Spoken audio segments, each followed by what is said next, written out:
a tough loss of 2 points for West Ham, especially when you see Tottenham winning now and Arsenal, as you saw just there, winning. You know, West Ham's chances of finishing fourth are vanishing every day that goes by, it looks like.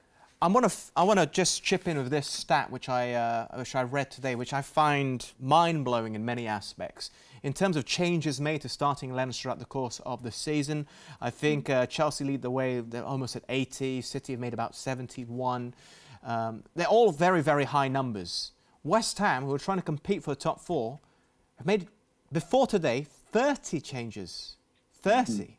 And you compare that to the teams around them, and you can understand why their squad has been stretched so thin. And then you think of the injuries, like to Ogbonna and so forth, and that's just pushing it even further, Gary. Yeah, and also West Ham have been competing in European football this season as well. So, you know, the loads that they've had. I think the truth is that West Ham don't quite have enough strength in depth in their squad.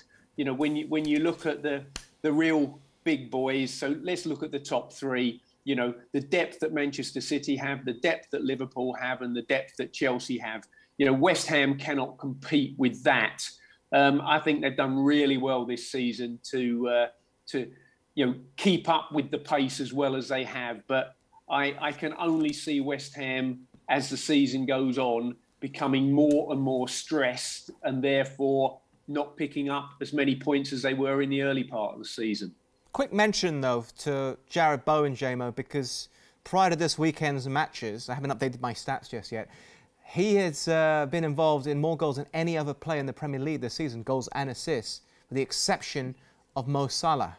Surely an England call-up is beckoning for him. I mean, we talk about Rice and how expensive he would be if he was to leave West Ham and how important he is, but Jarrod Bowen has been equally as crucial.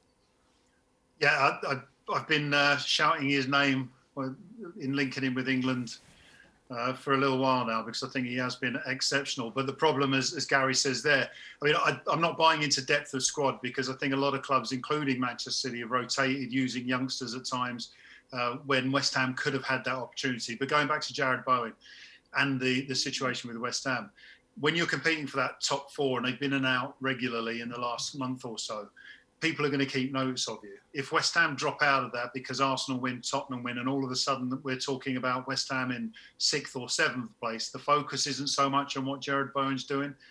He doesn't get the headline which he possibly would do if it catapulted West Ham into the top four. So my concern for him is that with the next international coming up, as you said, in a few weeks' time, if West Ham aren't in people's focus, then he could lose that opportunity to get a nod. I'm hoping, having said that, Gareth Southgate follows what he has done in sort of recent squads and rewarded players who have had good spells. So, yes, Jarrod Bowen for England. Hopefully, he can score a few more goals before the international and keep West Ham in the shout for Champions League place.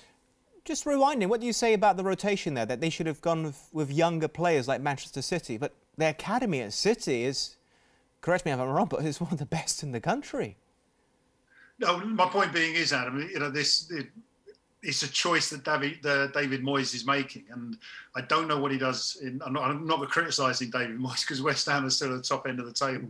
But if you're relying so heavily on such few players, then you question whether the integration's in there, whether there is a pathway for these young players. We've seen some of them. Having said that, Ashby, I think, got a chance after one of the FA Cup or League Cup games. He was given a chance in the Premier League, if I'm not mistaken, but it was a short appearance. And you just wonder if that integration's there, because let's be right, Adam, the young players, I think, even at West Ham's academy, and they haven't got a bad academy themselves, would be able to handle the Premier League, albeit for 45 minutes or an hour. That could be the difference if you've got massive amount of games to help your team through. And the other thing is, they haven't had European games since last year. So this current run of form isn't because of the influence of Europe, I'd suggest.